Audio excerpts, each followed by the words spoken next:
Yo, what is up everybody, and welcome back to another NBA 2K17 Pro Am game. We are going against the work squad today as we find Jay, who pulls the 3 over 2 people, and that's very predictably going to airball. We're running a very experimental lineup today. We have Jay at the center spot with a stretch big, and that's going to move Brian to the power forward position. As you guys know, whenever Brian runs, he's the center. He has a glass cleaner, but he is at the power forward spot. Now, that's not really going to affect too many things offensively because Jay will be at the perimeter with the stretch big. Brian will be inside the paint. It's mainly just the positions that are mixed up because Jay's guy is like an inch or two taller than Brian's guy. So we got Walsh at the small forward spot as well today. Walsh is actually at his natural position at small forward for once, and then Beast is at the shooting guard spot with a cold ring trying to heat up getting Brian, but he's gonna get the offensive rebound and get us for the assist instead as we get the perfect release right there. Hopefully that gets him going. We're in a low scoring battle early on in this one, 5-6. Both teams still trying to feel each other out as that's a nice take to the rim, changing hands on Bees. That's not gonna help that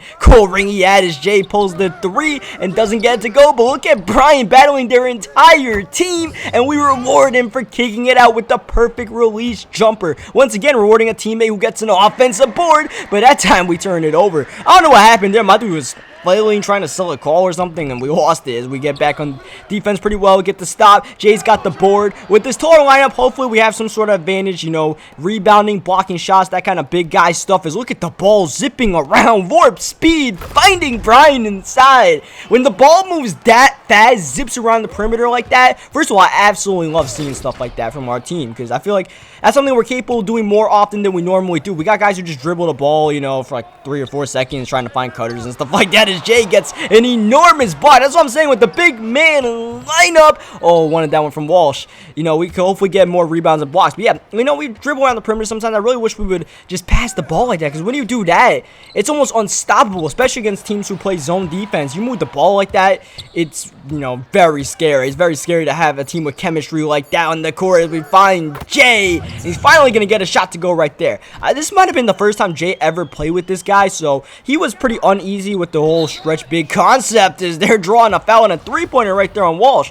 And you could tell because he was definitely struggling trying to find his shot as we get the ankle breaker, trying to take advantage, trying to get some points, giving it to Walsh outside. But Walsh's shot is cold. But once again, we're crashing the glass on them. We can definitely tell we have an advantage right there as B's crossing his man up, going to Brian, but there's so many bodies he passes out. But unfortunately, he's not able to get out the paint. He gets an offensive 3 called on him. Once again, still a sluggish game as Bees tries to throw the oop to Brian, but the dunk is missed. Here they are trying to push the pace. This is probably their best chance to try to score, and they can't even do it. Walsh gets the block. He's still getting blocks even at that small forward spot.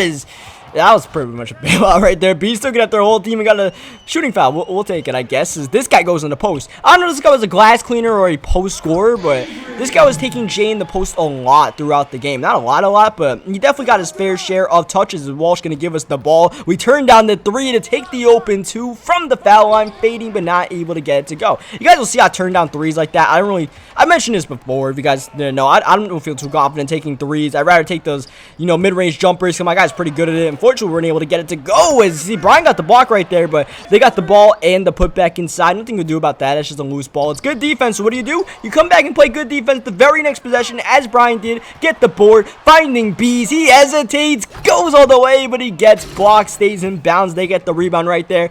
I mentioned before, Bees is the man of all archetypes, so you'll see him do stuff like that even though he's a sharpshooter as we get the reaching foul right there, trying to slow down the break. They had a big man on it, so I'm okay with that foul, but we got to watch our limit. We got 2 right there. You see, this guy wasn't even looking to score. This point guard, he was just looking to feed it inside to their bigs, and right there they were able to take advantage, getting the slam dunk. Is Jay with the ball, finding Bees. Once again, Bees taking his dude off the dribble, but he's actually going to get called for a charge running into our guy, and that's his 3rd foul of the game, so that's something to definitely monitor. Bad shot. Brian with the rebound, trying to extend their lead before halftime. Walsh gets his own loose ball right there, finding Bees deep 3, and he's not able to get it over, unfortunately. And we're in a close game right now, so if it goes to the 4th quarter, maybe then Bees will make his shot. As 8 seconds left, this guy going all the way, and 1 finish. We fell asleep a little bit defensively, and it cost Bees, especially because that's his 4th foul of the game now, so we gotta make sure we get Bees to the 4th quarter as Brian had to put something up before halftime. That ends up getting blocked.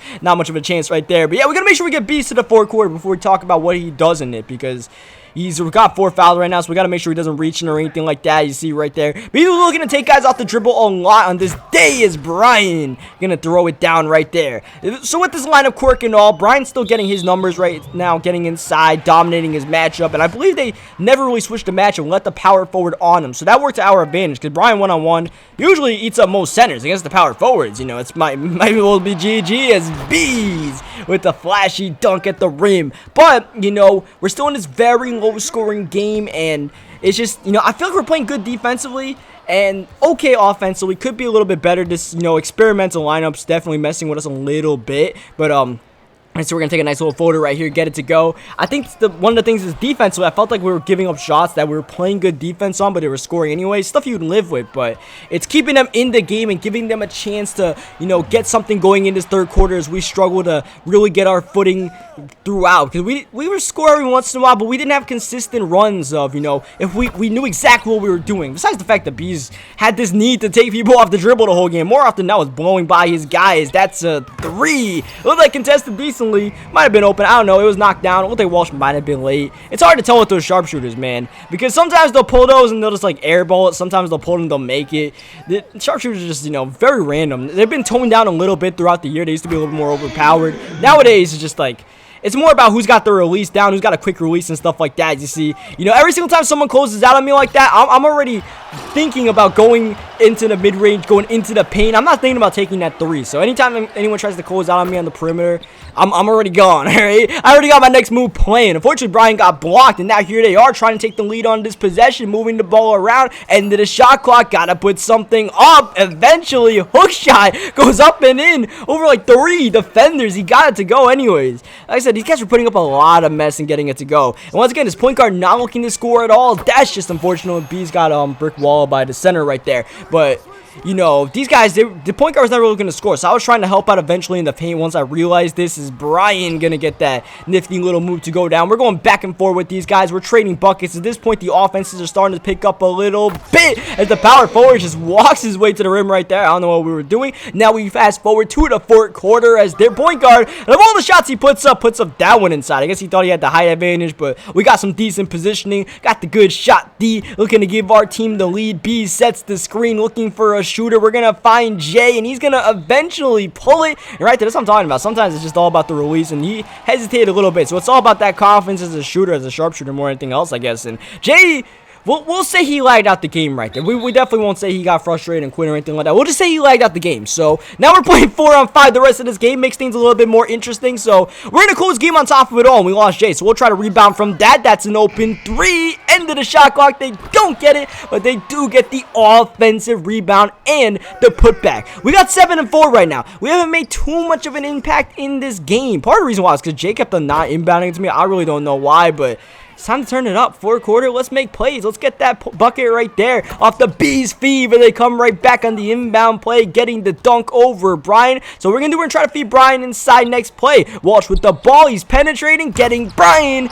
for the dunk. Now, with the AI in the game, the AI was starting to run to the paint a little bit more, so it was messing with our floor spacing a little bit, so we're trying to do some stuff to make sure the AI wasn't in the way. Is right there. That was just an all-around sloppy play. It looked like it was my fault right there. Probably was, even though the AI was a little bit out of position. I think I played that pretty badly. As Bees open, bang! There's that fourth quarter gunner. Bees. You didn't hear from him too much. It was like, is he here? Is he here? Does he have a pulse? Yeah, he's definitely here. We're here as well. We're going to the free throw line, in fact, because that guy tried to mug us. He tried to, it was like, you got a wallet in there, you got like an ID, you got a social security number in there. I don't know what that dude was trying to do. We're in the middle of a basketball game, and it definitely cost them. End of the shot clock. Look at the defense. A flick of the wrist is going to result in a shot clock violation in a 4-point game. End of the shot clock. 50 seconds left. Walsh, bang! Got a big time 3 to go. And that's big right there. Walsh trusting his shot. As you guys saw, he was a little bit cold early on, but I mean, when it comes to shooting the ball, you just got to keep on shooting it. You can't once you start hesitating, that's when you start losing us. Right there, I don't know why we gave up an open 3.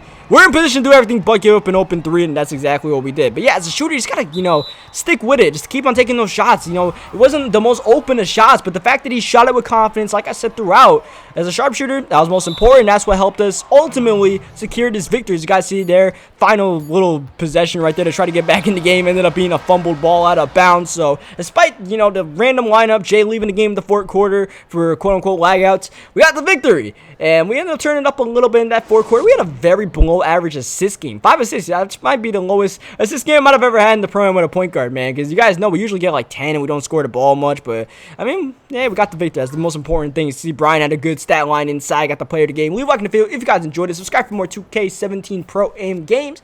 And I'll catch you guys next time.